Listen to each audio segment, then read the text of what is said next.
Di usia 13 tahun, seharusnya dunia Rauf dipenuhi tawa dan kasih sayang orang tua, belajar di sekolah, bermain dengan teman-teman seusia.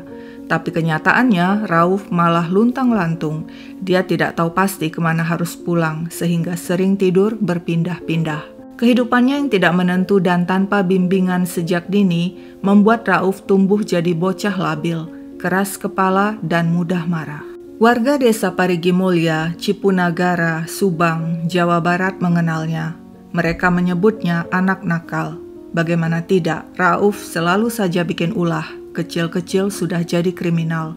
Telah beberapa kali dia mencuri barang milik warga, mencuri makanan di warung, mencuri di minimarket, juga mencuri uang di kotak amal. Rauf seolah tidak tahu mana hal baik dan buruk, mana yang boleh dilakukan, mana yang tabu, atau mungkin dia memang sudah berhenti untuk peduli sehingga merasa bebas berbuat sesukanya. Seperti pada Selasa 3 Oktober 2023 pukul 11 malam di tengah gelap, dia mengendap-endap menaiki genteng sebuah rumah lalu masuk ke dapur lewat langit-langit. Tiba-tiba terdengar teriakan, "Ngapain kamu di sana?" Si pemilik rumah Warim yang berusia 70-an dan berjalan dengan bantuan tongkat kayu membentak Rauf. Rauf yang terkejut dipergoki menyambar sebilah kayu bakar di dapur dan menghajar kepala serta lutut Warim. Meski sempat terhuyung, Warim membalas serangan dengan melempar kayu bakar ke arah Rauf yang tak sempat mengelak. Rauf jatuh, kepalanya membentur lantai dan berdarah. Tapi Rauf tidak menyerah, dia bangkit dan mendorong Warim hingga pria itu terjatuh. Kepala Warim membentur lantai, tongkatnya terlepas. Rauf langsung mengambil tongkat. Sementara itu Warim yang kesakitan berteriak-teriak memanggil Nur anaknya. Nur yang tidur di kamar terbangun dan bergegas datang. Dia lihat Rauf memegang tongkat kayu. Nur berusaha menghalangi dan hendak menangkapnya, tapi Rauf malah menghajar Nur dengan tongkat milik Warim. Nur berhasil menangkis sehingga tongkat di pegangan Rauf terjatuh. Secepat kilat Nur mencengkeram memegangi Rauf, tapi Rauf malah menggigit tangan Nur. Tak mau kalah, Nur balik membalas menggigit lengan Rauf. Kemudian dia dorong Rauf masuk ke kamar tidur hingga jatuh di kasur dengan posisi telentang. Rauf meronta-ronta, namun Nur langsung menindih dan menampar sehingga perlawanan Rauf melemah. Mendengar ribut-ribut, Siva, anak Nur yang berusia 4 tahun terbangun. "Ambil HP," perintah Nur pada Siva yang segera menuruti dan mengambil HP sang ibu. Nur langsung menelpon adiknya Suganda. "Cepat pulang, ada Rauf di sini." Sementara itu Warim datang melangkah tertatih ikut membantu Nur. Dia pukuli Rauf berkali-kali dengan kayu bakar sampai-sampai Nur yang tengah menekan badan Rauf agar tidak bergerak juga ikut terkena pukulan. Tapi Warim belum puas, dia ambil gergaji dan menghantamkan gagangnya ke kepala Rauf. Tak lama kemudian Suganda tiba di rumah dan langsung masuk ke kamar. Sudah, teriaknya melerai aksi Nur dan Warim. Suganda berusaha melepaskan Rauf dari tindihan Nur dan menurunkan anak itu ke lantai. Rauf tampak lemas, kepalanya luka-luka, mengeluarkan darah. "Ambil tali," perintah Nur pada si adik Suganda. Nur kemudian mengikat kedua tangan Rauf ke belakang. Selanjutnya Suganda menggendong Rauf ke dapur dan mendudukkannya di lantai. Tetapi Warim yang masih emosi kembali memukul Rauf. Bocah itu berhasil mengelak dan mencoba berlari namun tersandung dan jatuh. Nur lantas menyeret Rauf dan mendudukkannya di depan kamar. Sementara itu dia masuk ke kamar dan mengganti pakaiannya yang penuh bercak darah. Saat itu dalam keadaan tangan terikat ke belakang, Rauf mengesot masuk ke dalam kamar. Melihat hal itu, Warim yang mengawasi langsung membentak. "Hei, ngapain kamu ke kamar?" teriaknya sembari memukul kepala Rauf dengan tongkat miliknya. "Sudah Pak, jangan dipukuli lagi," tegur Nur lalu keluar ke depan rumah sambil berpikir-pikir. Apa yang sekarang harus dilakukannya? Tiba-tiba dia dengar suara Rauf dari dalam rumah. "Ampun, ampun." Nur bergegas masuk dan lagi-lagi dia lihat ayahnya Warim masih saja memukuli Rauf dengan tongkat. Sudah, teriak Nur melihat Rauf sudah lemas babak belur meski sepasang matanya masih terbuka. Saat itu pukul 1.20 pagi, sudah memasuki Rabu 4 Oktober. Nur memutuskan mendatangi tetangganya. "Pinjam sepeda motor, ada urusan penting mau ke rumah saudara." Tapi ternyata sepeda motor itu kopling, bukan matic, sehingga Nur tidak nyaman mengendarainya. Namun tidak mengapa, Nur rencananya akan meminjam sepeda matic temannya Eis alias Mamah Pian yang tinggal di desa sebelah. Di tengah gelap, Nur pun mengendarai sepeda motor milik tetangganya itu ke rumah Mamah Pian.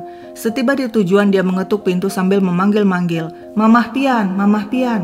Ketika Mamah Pian membuka pintu, Nur langsung bilang dia ingin meminjam sepeda motor metik milik Mamah Pian. "Untuk apa teh?" tanya Mamah Pian. "Mau ngantar si Rauf ke Indramayu, dia nakal sekali."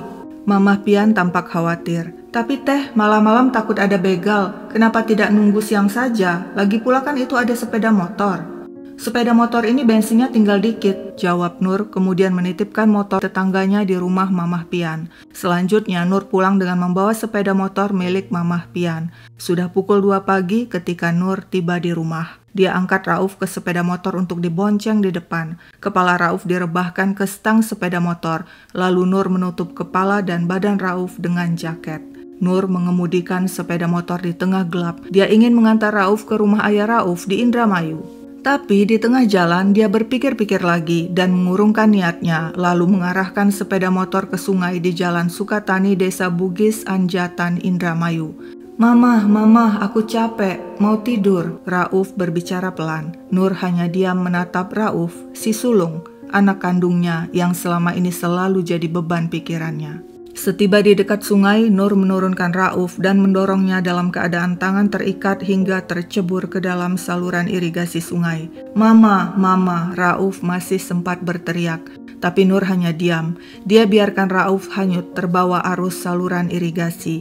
Dia terus mengawasi dan berjalan melewati semak guna memastikan Rauf tetap hanyut dan tidak tersangkut di semak-semak. Setelah yakin semua beres, Nur langsung pergi. Di tengah jalan dia berhenti untuk membuang jaket yang penuh noda darah Rauf. Dia juga membuang kartu HP yang digunakannya untuk menelpon Suganda. Lantas dia melanjutkan perjalanan ke rumah Mamah Pian untuk mengembalikan sepeda motor. Setelah itu, dengan sepeda motor milik tetangga yang dititipkannya di rumah Mamah Pian, Nur pulang. Pukul 9 pagi, Wakoit sedang mencari ikan di irigasi sungai Desa Bugis, Blok Sukatani di Kecamatan Anjatan, Indramayu. Hari itu menjadi hari tidak terlupakan baginya, sebab bukannya ikan yang dia dapatkan, melainkan mayat laki-laki telentang di pinggir sungai dengan tangan terikat ke belakang dan kaki masih di dalam air. Buru-buru Wakoit memberitahu penemuan itu kepada petugas irigasi yang langsung menghubungi polisi. Tak lama kemudian lokasi telah dipenuhi petugas polisi dan warga sekitar yang gempar. Mayat adalah anak laki-laki berusia sekitar 13 tahun, memakai kaos lengan panjang dan celana panjang serta ikat pinggang hitam. Penemuan mayat viral, fotonya tersebar di jejaring medsos. Salah seorang yang melihat foto itu adalah Abon, warga desa Parigi Mulia. Awalnya Abon tidak mengenali, tapi semakin dia perhatikan, dia mengenali pakaian yang dikenakan jasad karena kemarin dia melihat foto unggahan Pak RW di grup WA desa, dan di foto itu tampak Rauf sedang makan kelapa mengenakan pakaian yang sama persis dengan pakaian yang dikenakan jasad. Abon yakin jasad itu adalah Rauf, warga Parigi Mulia, dan Abon mengenal keluarga Rauf. Segera Abon menghubungi perangkat desa yang langsung memberitahu kabar buruk itu kepada keluarga Rauf, yakni sang ibu Nur, sang kakek Warim, dan sang paman Suganda.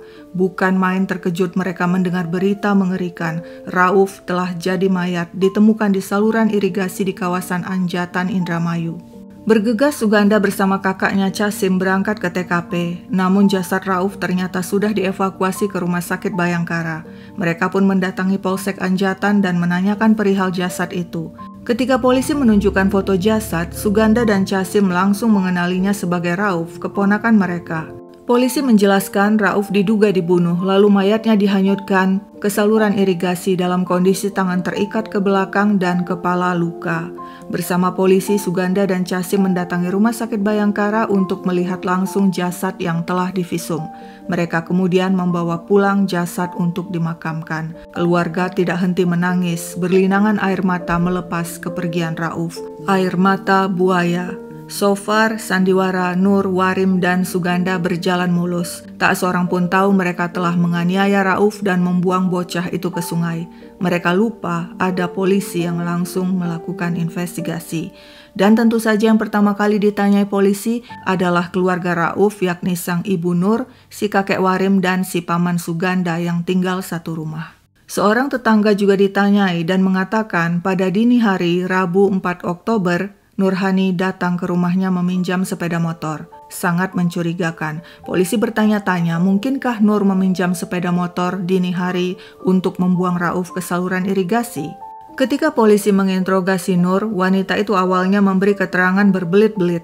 Anak saya Rauf nakal, sering membawa dan ngambil HP saya. Kalau dimarahi dan dinasihati tidak pernah mendengar. Dia jarang pulang ke rumah dan lebih sering tidur di luar rumah. Waktu kejadian, Rauf mengganggu kakeknya, jadi saya sumpel mulutnya dengan boneka milik adiknya. Kemudian tangannya diikat, kepalanya dibenturkan ke dinding dan kusen. Terus kepalanya dipukul dengan tongkat kakeknya, dengan pipa paralon, juga dengan kayu bakar. Waktu dia udah lemes, saya seret ke belakang kebun. Kemudian ada orang datang membawanya dengan sepeda motor dan membuangnya ke sungai. Tapi Nurhani tidak bisa menjelaskan siapa orang itu. Ketika didesak terus, akhirnya Nur mengaku setelah dia, Warim, dan Suganda menganiaya Rauf, selanjutnya dia seorang diri membawa Rauf dengan bersepeda motor dan membuang anaknya itu ke saluran irigasi. Mengapa Nur sekeluarga begitu kejam pada Rauf? Begini ceritanya. Nurhani binti Warim lahir di Indramayu, Juni 1984. Tahun 2010 di usia 26, Nur yang hamil duluan menikah dengan kekasihnya Dirno di KUA Kecamatan Bonga, Indramayu, Jawa Barat. Nur kemudian melahirkan seorang anak laki-laki yang diberi nama Rauf. Tak lama kemudian, dia dan suaminya kembali dikaruniai anak yang diberi nama Azizah. Meski sudah memiliki sepasang anak lucu dan sehat, Pasutri Nurhani dan Dirno tidak bahagia.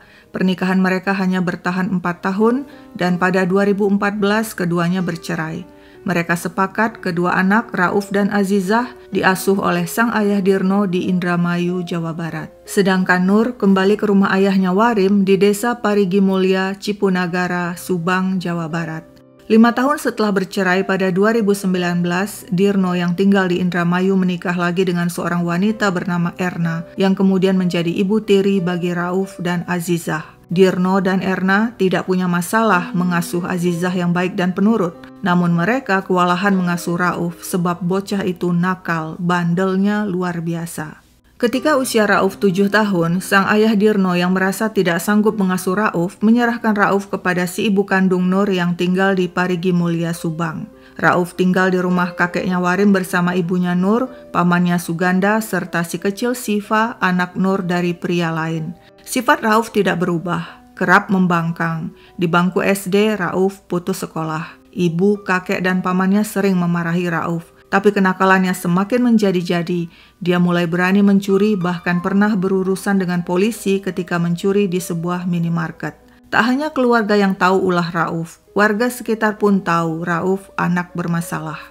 Suatu hari di bulan September 2022, ketika Rauf berusia 12 tahun, dia bertengkar hebat dengan keluarganya.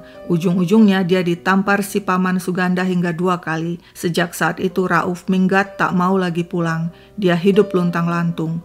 Terkadang tidur di pos ronda, di rumah tetangga, atau di kandang sapi. Si ibu Nur tidak pernah mencarinya, begitupun kakek Warim dan paman Suganda. Mereka justru merasa nyaman Rauf tidak lagi tinggal satu atap dengan mereka. Hingga setahun setelah minggat pada Selasa 3 Oktober 2023, Rauf akhirnya memutuskan mendatangi rumah kakeknya, tapi dengan cara yang aneh. Di tengah malam, dia mengendap-endap menaiki genteng dan masuk ke dapur lewat langit-langit seperti maling. Aksinya itu dipergoki si kakek Warim, yang saat itu kebetulan bangun karena ingin buang air kecil. Terjadilah saling serang dan penganiayaan seperti yang telah diceritakan sebelumnya, dan akhirnya sang ibu Nur memutuskan membuang Rauf yang sudah lemas akibat dianiaya ke saluran irigasi agar hanyut dan mati.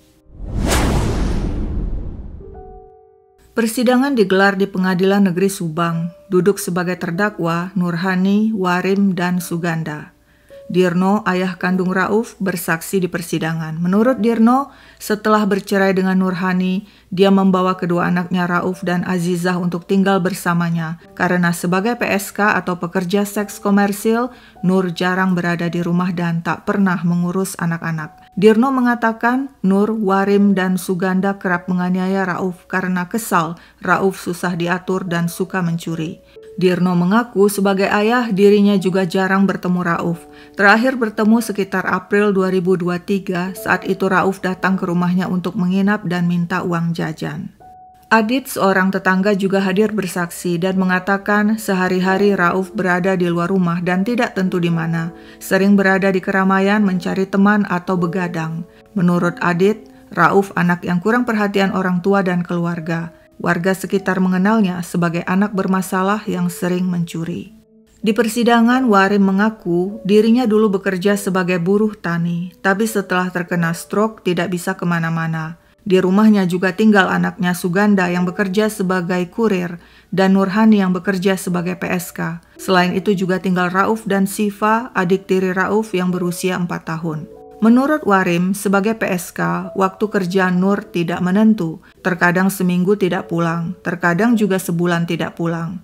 Warim menyalahkan Nur yang mengakibatkan Rauf kurang kasih sayang karena Nur jarang memberi uang jajan dan pakaian pada Rauf.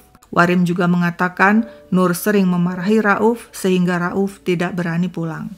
Sementara itu, Nurhani mengaku di persidangan dia menganiaya Rauf karena kesal anaknya itu sering membuat malu keluarga, sehingga dia berpikir lebih baik membuangnya ke saluran irigasi supaya Rauf mati dan tidak kembali lagi ke rumah. Nurhani mengatakan Rauf memang sempat tinggal bersamanya di rumah Warim, tapi sejak Rauf berurusan dengan polisi karena mencuri di minimarket, Rauf tidak pernah pulang lagi ke rumah.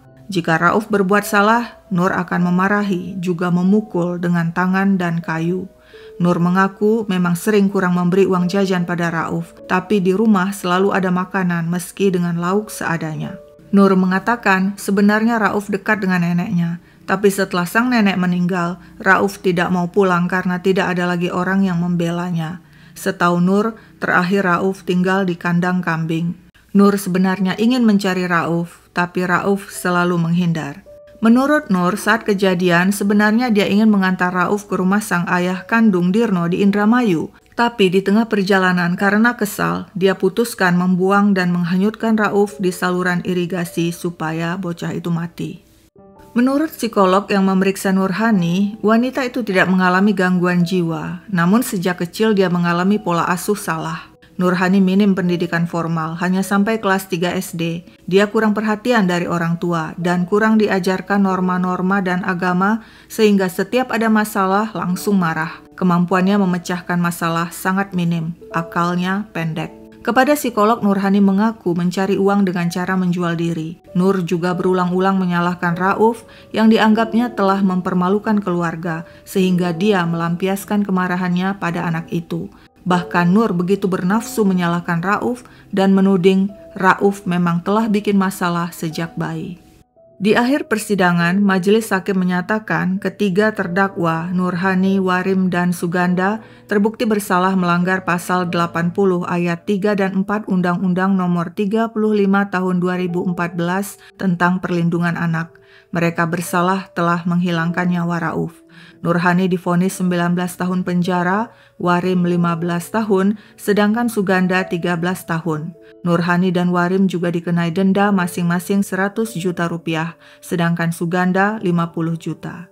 Ketika Rauf telah meninggal, warga mengatakan meski mereka tahu Rauf bermasalah dan suka mencuri, mereka tidak dendam padanya. Mereka memahami kondisi dan kelakuan Rauf. Hanya neneknya yang sayang pada Rauf, namun ketika sang nenek meninggal, tak ada lagi orang yang menyayangi Rauf. Warga tahu Rauf hidup luntang-lantung dan tidak dekat dengan orang tuanya yang sudah bercerai.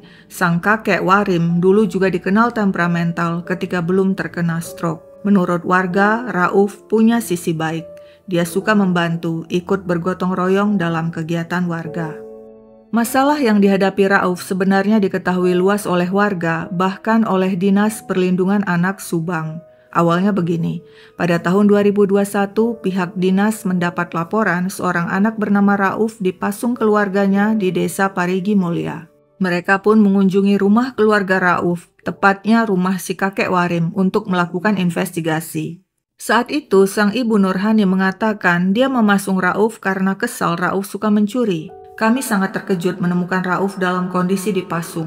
Kami mencoba berdamai dengan ibunya yang mengungkapkan rasa kesalnya terhadap perilaku Rauf yang suka mencuri. Ibunya berpendapat pemasungan dilakukan agar Rauf jera, kata pihak dinas. Setelah melepaskan Rauf dari pasungan, pihak dinas menempatkan Rauf di pesantren yang berlokasi di Kecamatan Compreng, Subang. Tujuannya agar Rauf bisa melanjutkan pendidikannya yang terputus. Saat ditanya Rauf mau apa, dia bilang ingin sekolah, ingin ngaji. Rauf ini sudah putus sekolah sejak kelas 2 SD dan hidupnya terlantar tanpa perhatian dan kasih sayang orang tua. Demikian menurut pihak dinas. Namun tidak lama kemudian pihak dinas mendapat kabar Rauf melarikan diri dari pesantren dengan membawa sepeda. Pihak dinas kembali menemui Rauf dan tetap menjalin komunikasi dengan ketua RT setempat guna memantau keadaan Rauf.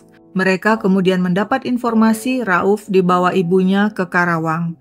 Tapi beberapa waktu kemudian pihak dinas terkejut menerima kabar Rauf ditangkap polisi karena kasus pencurian uang di minimarket yang mencapai lebih dari 3 juta rupiah. Setelah insiden tersebut, kasus ini ditindaklanjuti oleh Balai Pemasyarakatan yang menyatakan mereka memiliki anggaran untuk membantu anak-anak seperti Rauf.